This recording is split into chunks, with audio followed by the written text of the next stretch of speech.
Hello, ladies and gentlemen. I am EQ, and today I am gonna give speedrunning EVE Online a try. Speedrunning. Yeah, okay.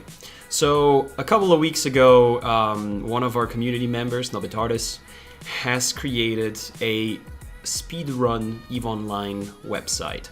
There is only a few categories available right now, but one of those categories is single abyssal runs. So we will do a single abyssal space dungeon thingy with 3 stages, and we're gonna try to do it as fast as possible and get some scores onto that leaderboard. For starters, I'm just going to tell you a little bit about how to participate as well if you're interested. So right here we have speedrun.com. This is the EVE Online site, as you can see, moderated by Nobitardis. Oh, I'm so sorry. And here are our categories. So we have 0 to 25 million, abyssal around the world, etc, etc.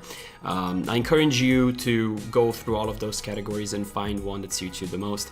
And in order to find out more about the category itself, you go here under View Rules, and that's all you gotta know. So today we're gonna be tackling the Tier 1 sites. And in order to complete that, we have to complete a single abyssal site from start to finish. The bio-adaptive cache must be destroyed and fully looted. Filament name/type must be shown prior to activating, and timing starts as soon as the overview loads inside the abyssal site. And timing ends as soon as the final gate warp animation for the recording party begins.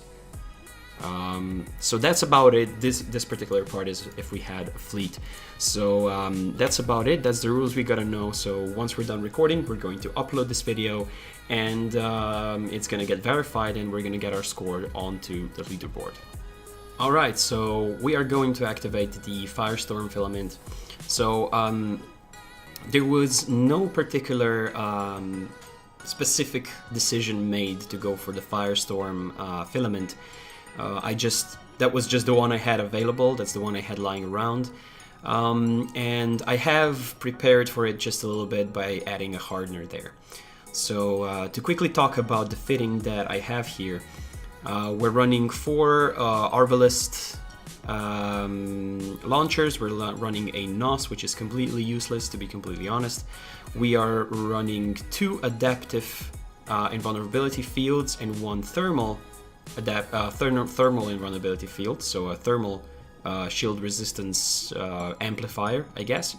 And then we have a micro warp drive.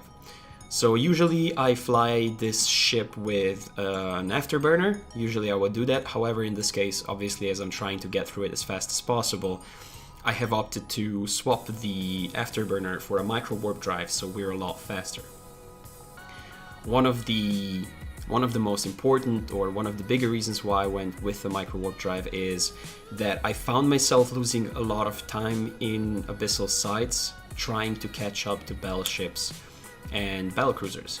So occasionally you're gonna have a spawn of a single battleship or a single battlecruiser, and it is going to be burning straight away from you as fast as possible, and it's gonna keep like a 50-kilometer range between you and it, or it's like a 47-kilometer, 50 kilometers, something like that.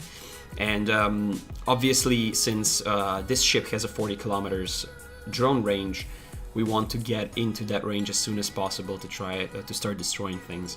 And as you could see in this particular site, or in this particular stage rather,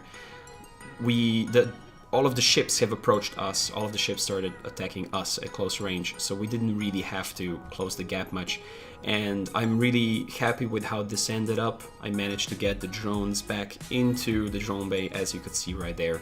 And as soon as they landed in there, I pressed the jump. So this particular stage of it was actually quite optimal. But in general, there are a lot of things lacking on this fitting. It's definitely not perfect. And I don't consider any of the runs I do and the one I did now to be the fastest or the best or whatever. I'm just kind of trying to participate and learning as I go along, and I have learned a lot of things going through this with you know, speedrunning in mind. So once again, here you can see all the ships have approached us, so we don't really have to be that fast.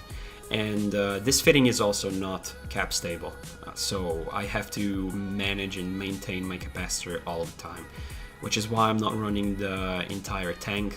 I'm just running the thermal resistance because that's where I'm kind of lacking, because the Firestorm has the drawback of thermal resistances.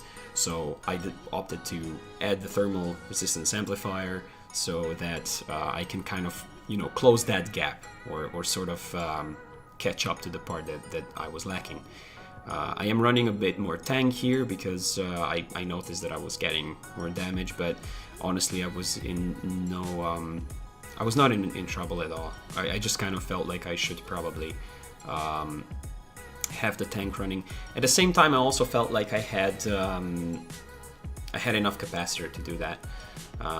And this is where I made a bit of a mistake. You can see that my ship turned around there. So what happened there is I was clicking approach to the wreck rather than manually piloting it, as I would usually do. So when I did the drive-by looting, I was a bit late on opening or pressing loot all. So my ship stopped and turned backwards to approach the wreck again. So I lost quite a lot of time there, just going back and then towards the gate again. So here I was checking the time. I was just kind of trying to get a feeling for how fast I'm going. And I noticed that I had about 2 minutes per stage going here. And here also I immediately noticed the battleship, which is what I started getting close to as soon as possible. So I turned on the micro warp drive. I still kept the thermal resistance just in case, to have some of that tank going.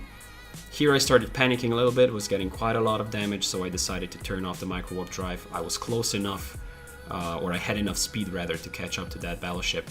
And the drones already decided to go for that cruiser, which may have been a bit of a mistake. I should probably have gone for the battleship first, but in general, now we're driving towards the gate, we're driving towards the wreck, and we're sending the drones forward as soon as possible, which is why I'm using the micro warp drive, just pulsing it so I can get within that 40-kilometer range to send out those drones. There we go, picked up the bioadaptive thingy, send out the drones. Here I made another piloting mistake, or a couple really. One of them was that I didn't manually pilot well enough, so as you will see soon, my ship got stuck on one of the wings basically of the Triglavian gate, and as it bounced off, it started approaching the battleship again, so it got stuck on the other side of that same gate. So yeah, here it is, bounce off, boom, and then we're gonna bounce off the other one as well.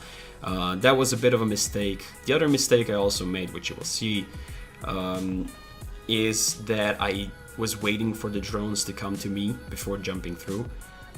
This was a bit of a, I think I'm too used to not running speedruns basically, so I tried to get all my drones back as soon as possible and then jump. But for the sake of speedrunning, I've kind of learned that maybe I should instead take more flights of drones, or take as many drones as possible with me, and instead of waiting for them to come back to me, just jump through and abandon them, because we're all about that score in the end more than keeping our drones. I think it's worth losing like 4-6 drones in the process of the speed run for a better score. So here I am right in front of the gate, waiting for those drones, and I decided to abandon them anyway, jump through, said screw it. And this is, I think, where our timing stops. I think it's when the animation starts. So yeah, that's pretty much it. It was a lot of fun. This was a lot of fun to do. I look forward to doing it more in the future, and if any of you feel like doing that, I have shown you how to do it, and I hope you join in, because the more people we have, the more fun it's going to be, beating each other's scores, giving each other tips on how to get through it faster. Like I'm 100% sure that this could be done with a different ship, with a different fitting, a lot faster. But it's something that I'm going to work on through time, and as I find the problems in the process of me tackling this particular activity. So in general, I think that's it. Thank you very much for watching this video. I hope you enjoyed it. I also hope it might have given you motivation to join us in this fun little side activity and a whole fun new way of playing EVE Online. So yeah, thank you, and have a good one. 07.